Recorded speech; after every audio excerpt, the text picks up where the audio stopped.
200 years ago, and we're not sure exactly what the date was because that's been lost to history, but Evansville had 300 people, and 12 people got together and decided to form a congregation. After a while, that congregation grew, and they built what is now called the Little Church on the Hill. If you know where Strauss is on Main Street, there's a little placard on the side of the building that was a kind of a dedication to that. That's about where it was originally located. And the Presbyterian denomination in the early 1800s is in a period of change. They had a rift between the two old school and new school philosophies. Old school being more conservative, traditional Presbyterian, and new school being a little bit more interested in evangelism on the frontier with revivals and working with other denominations. Then along came the Civil War, and those two schools split into two more. That was anti-slavery and pro-slavery, and so there were 4 branches of Presbyterianism, and that existed until 1983, when they finally reunited and became the Presbyterian Church USA. All of these antecedent congregations that now form First Presbyterian Church, that was all played out here in Evansville with different factions. This building began, well, it was finished in 1877. Robert Boyd was the architect. It's the one where they want you to know it's a church. The church there was built in the Gothic style. In the back, they added an addition in about 1888 that matched the first part. It's not pure Gothic because it's fat. Gothic would be far more narrow. This is kind of wide, but it's still, 50 feet up. When people come into this room for the first time, you can see what Gothic does because they start here and then their eyes just keep going up. And everything around the building points up. Even the wainscoting on the walls, the little trifoils on the ends of the pews point up. Everything just moves your face, your eyes, your thinking up when you come into this space. Last renovation of this sanctuary was in 1936, and some of the leading ladies of the church went to New York to consult one of the leading interior decorators of the day, and he came up with the stencil that's all over this building. You have one stencil and you dab the cream color onto it. That's when the rose window was installed as well. That was a great gift. It gave a central focus to the church. That window is a Tiffany stained glass window given in memory of a Castleberry. It's called Resurrection Morn. It's a very thick window. Tiffany did his work by layering glass upon glass and laminating it. So that's how he got the colors. This window, we don't know who created it. It's called the Archer window because an elder of the church, Samuel Archer, sat over there, and when he died, the children of the Sunday school gathered pennies and nickels and dimes and bought a stained glass window in memory of Father Archer. Interesting symbols in the tops of all of them, the area called the kite, that kind of draw you into the story of the church. Lots of vines and grapes and things around the windows, especially in the choir loft, but just beautiful windows.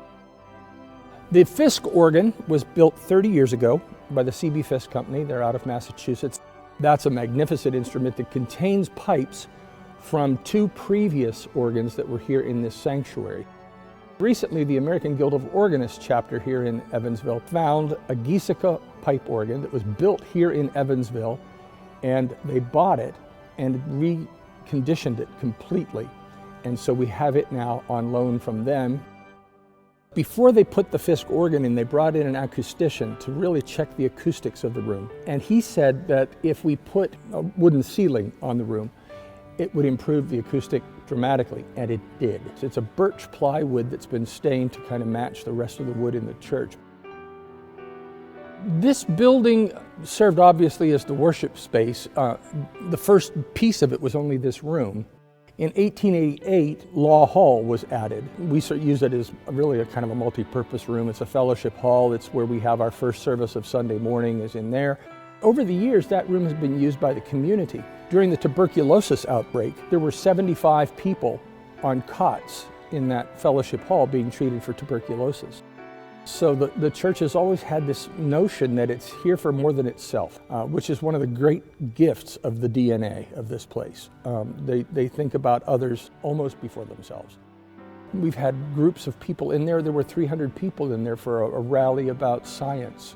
It's been used by Little Lambs as a location for their luncheon and fashion show. So it's really been a great community space, and that's been built into the DNA of this congregation.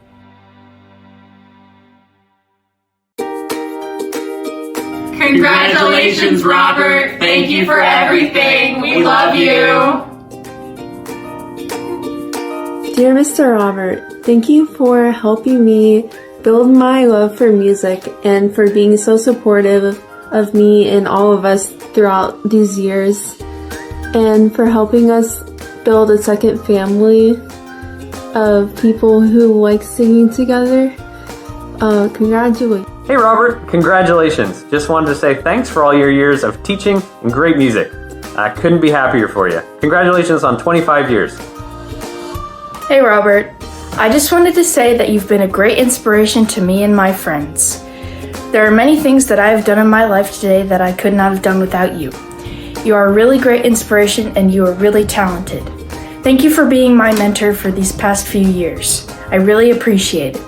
Hi Robert, just here to say I've been so grateful to have you in my life as a teacher and as a friend, and huge congrats on 25 years at First Press, and lots of love. Hey Rob, congratulations. 25 years though? Something doesn't feel right with that math. Anyway, thank you for being you and sharing your musical gifts with First Pres for so many years. Thank you so much, Robert, for everything you have done.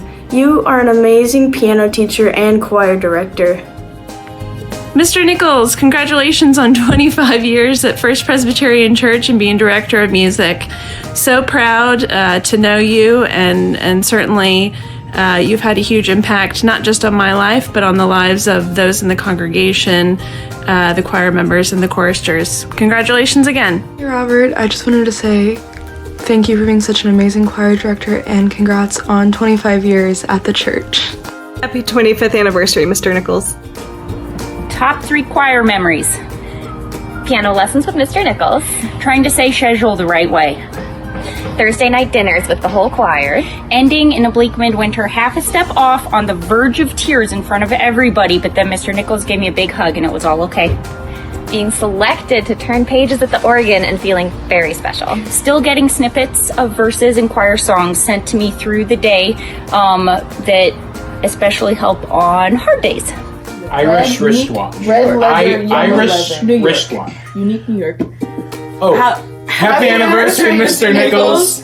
Thank you so much for all the work you've done. Thanks for being such an amazing choir director. Thanks for the tongue twisters. We love you. Hi Robert, congratulations on your 25th anniversary at First Pres. You've made possible so many things I and many others wouldn't have experienced or appreciated without you. Whether singing at the National Cathedral, going to choir camp for years and years, hearing you accompany silent movies, and many, many other things that I can't fit into a 15-second video. Thank you for all you have done for me, my family, and this congregation since you came to be a part of it.